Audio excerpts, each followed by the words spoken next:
This is Let's Talk Chattanooga Real Estate, the podcast where we cover home buying, home selling, home improvement tips and ideas, market trends and developments, and investing in real estate. If you own real estate in the Chattanooga, Tennessee area, or want to own real estate here, then you're in the right place.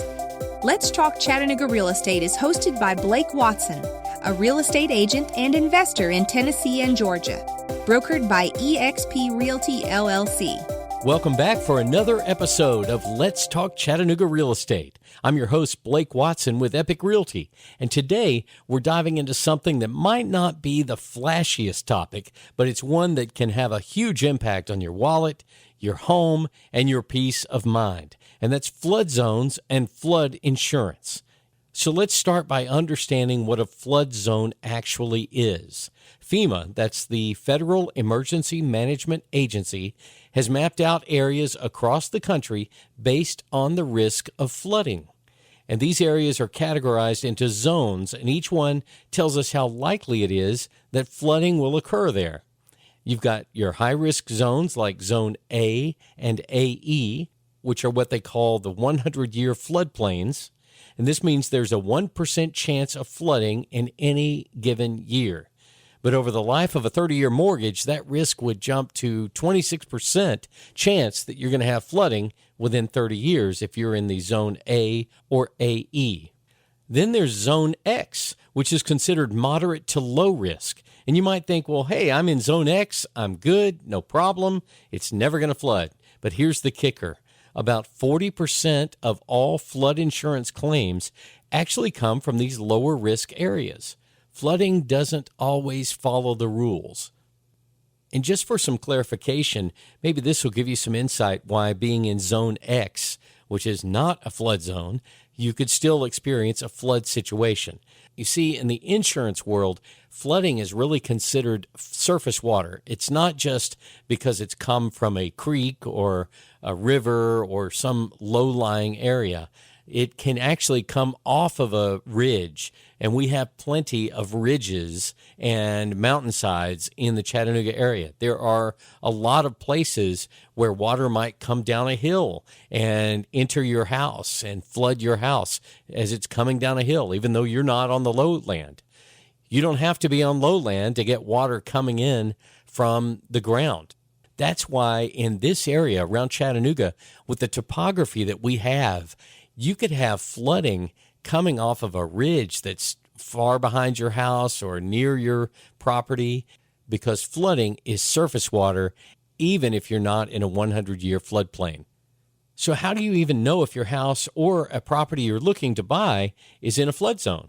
Well, that's a great question. You can go online to FEMA's Flood Map Service Center, and you can type in your address, and it'll give you an answer.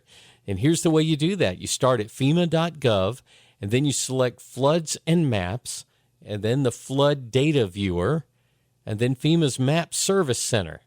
And that will bring you to a page where you can type in your address. I guess, just like with many government-run websites, there's a lot of drill down you have to do to get to the actual page where you get to FEMA's Map Service Center. But you get there, and then you type in your address, and it'll tell you what zone you're in and show you the nearby floodplain. It'll actually show you an aerial map of your property. But for a more accurate picture, and especially if you're building, you're going to want to get what's called an elevation certificate. This will be very precise as opposed to seeing flood zones from satellite imagery. An elevation certificate is a survey that shows how high your home sits compared to the base flood elevation.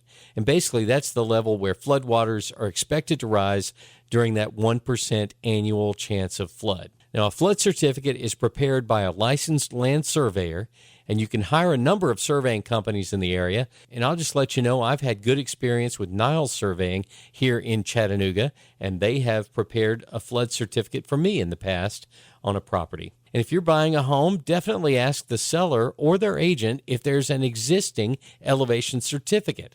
If there's already been an elevation survey done, well, you'll save yourself some money if there's an existing elevation certificate. And you also want to know if they've ever filed a flood insurance claim. Because if a flood insurance claim has been filed in the past, you know you're at risk for having another claim in the future. And speaking about learning from our past, well, Chattanooga has a long and pretty dramatic history when it comes to flooding.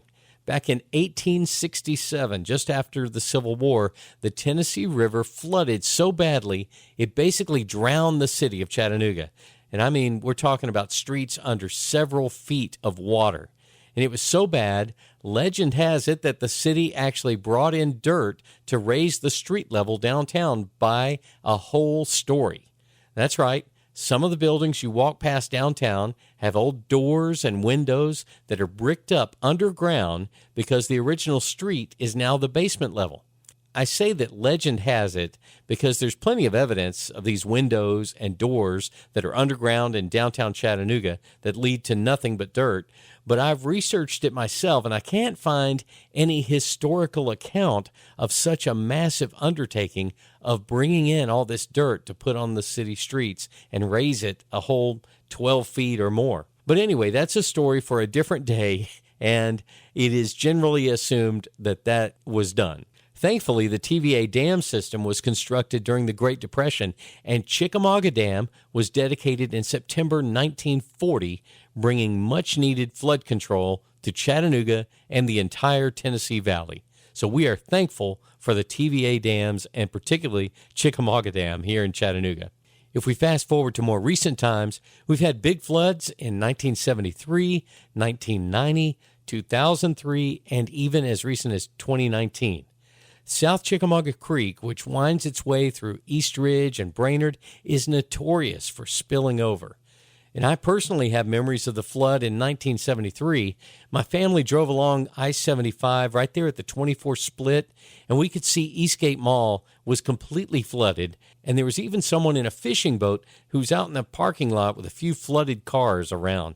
After that devastating flood in 1973, TVA built the Brainerd Levee between 1978 and 1980, and that was intended and created to protect the neighborhoods in Brainerd from future catastrophic flooding. The Brainerd Levee was later turned over to the city of Chattanooga, and it now serves as a green space and walking and biking path, along with continuing to protect Brainerd from flooding, so it is working as designed. Now, in 2003, the South Chickamauga Creek hit a record crest, and it flooded homes all over East Ridge, especially near Camp Jordan. And even in Northwest Georgia, places like Chickamauga have had some flood nightmares as well. During Hurricane Ivan in 2004, some homes in the Chickamauga area were completely underwater. But the city took action. They used FEMA grants to elevate homes and even buy out the worst-hit properties. Some folks literally lifted their homes several feet off the ground, and when another big flood came later, they were able to stay dry. It's stories like these that are a big reason why flood zones matter when we talk about where and how to build. So if you've got a piece of land in a flood zone, can you build on it? Well, the short answer is yes, but there are rules. First off, if you're in Zone AE, your lowest floor has to be built at least 1 foot above the base flood elevation. That usually means elevating the whole house, and you can do that with a crawl space, with piers, or even with fill dirt, but you're going to need to elevate the house to make sure the lowest floor is at least 1 foot above that base flood elevation. You also have to use flood-resistant materials below that elevation, and your foundation has to allow water to flow through, like with flood vents. A basement is definitely a no-go in a flood zone. And if you're in what's called a floodway, which is basically the river's main path when it floods, well, you may not be allowed to build at all unless you can prove your project won't make the flooding worse for anybody else. All of this means added costs and planning. And you're probably going to need a special permit, certainly an elevation certificate, possibly an engineer, and definitely a solid contractor who knows floodplain construction. But the good news is building right can actually save you money in the long run, especially when it comes to flood insurance. And now let's dig into what flood insurance looks like. If your home is in a high-risk flood zone and you have a mortgage, well, your lender is going to require you to carry flood insurance. This is separate from your homeowner's policy. So you're going to have a homeowner's insurance policy and a separate flood insurance policy. And with FEMA's new risk rating 2.0 system, flood insurance premiums are now more personalized, so they actually will look at your home's elevation, its distance from the water, and a lot of other factors. What this means is that two homes in the same zone could have very different premiums depending on how they're built. On average, you might be looking at $1,200 to $2,000 a year for flood insurance in a high-risk zone. But that can drop significantly if your home is well above the flood elevation. There's also private flood insurance, which some people are turning to. It can be cheaper and offer more coverage options, but private insurance can be very picky. They may not cover homes that are too risky, and they can cancel policies much more easily than the National Flood Insurance Program. So weigh your options carefully. Now, what about if you want to buy a home in a flood zone? Can you still get a 30-year mortgage? Absolutely. Lenders will work with you as long as you have that flood insurance lined up. They'll even escrow the payments like your taxes and your homeowner's insurance so that your flood insurance is part of your monthly payment. But you definitely do need to consider that there is a flood insurance premium when you are budgeting what your monthly payment would be. It's part of your monthly housing cost. And if you're buying a home that's had past flood damage, that could affect its value and make it harder to get financing. Appraisers and lenders will take that into account. And another thing to consider if you're buying a home in a flood zone is its resale value. Homes in flood zones can sometimes sit on the market longer, especially if the insurance costs are high.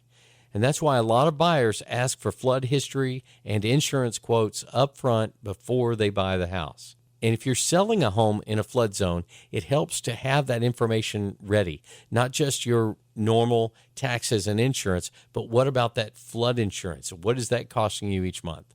And if you've got an elevation certificate that shows your home is safely above the base flood level, even better. You definitely want to show that off in any kind of listing if you're selling your house, because that can actually help lower the buyer's insurance premium. Now let's look at how flooding and flood zones have influenced development in our region. After all those floods we talked about earlier, well, local governments started to wise up, and Chattanooga and Hamilton County now have stricter building codes for flood zones. They require homes to be built higher. They limit what you can do in floodways, and they often encourage or require stormwater detention systems in new developments. Some places even add what's called a freeboard requirement, which is basically extra elevation above the base flood level. And this adds a buffer of safety, and in many cases, it's a foot or more. As we already talked about in Chickamauga, after those massive floods, they didn't just rebuild and hope for the best. They actually used FEMA funds to elevate about 50 homes. They also turned some of the properties into parks, so now if they are flooded, well, that's not a big problem. And that's what we call smart development. The idea is to use flood-prone land in a way that works with nature and not against it. But not everyone agrees on how much to restrict development in flood zones. Here in Hamilton County, there's been ongoing debate over whether to allow developers to bring in fill dirt and build subdivisions in the floodplain. Some folks will look at that and say, hey, if we raise the ground and build the code, that's just fine. But others would argue that all of this fill dirt just pushes water onto other properties and increases flood risk for everyone else, maybe even people that were not originally in the flood zone. This is definitely a land use tug of war and still being debated here in Hamilton County. And before we wrap up, let me say this. Flood zones are not something to be afraid of, but they are something to be respected. If you're thinking about buying a home in one, well, do your homework. Get the flood map. Ask for an elevation certificate. Talk to your lender and your insurance agent. If you're building, make sure you work with people who understand the rules and how to build smart. And even if you're in a low-risk area, consider flood insurance, because here's the truth. Water doesn't care what zone you're in. So I hope this gave you a clearer picture of what flood zones are, how they affect real estate decisions, and what you can do to protect your real estate investment. As always, if you've got questions or stories to share, well, be sure to contact me. I'm Blake Watson, realtor with Epique Realty. My mobile phone is 423-315-1815. My office is 888-893-3537. You can find me on Facebook and LinkedIn as Blake Watson and on Instagram as Rock and Roll Blake. My website is at homechattanooga.com. Be sure and go check it out. And share this podcast with a friend. And don't forget to subscribe so you never miss an episode. And until next time, stay dry and keep building smart. I wish you the best in your real estate journey.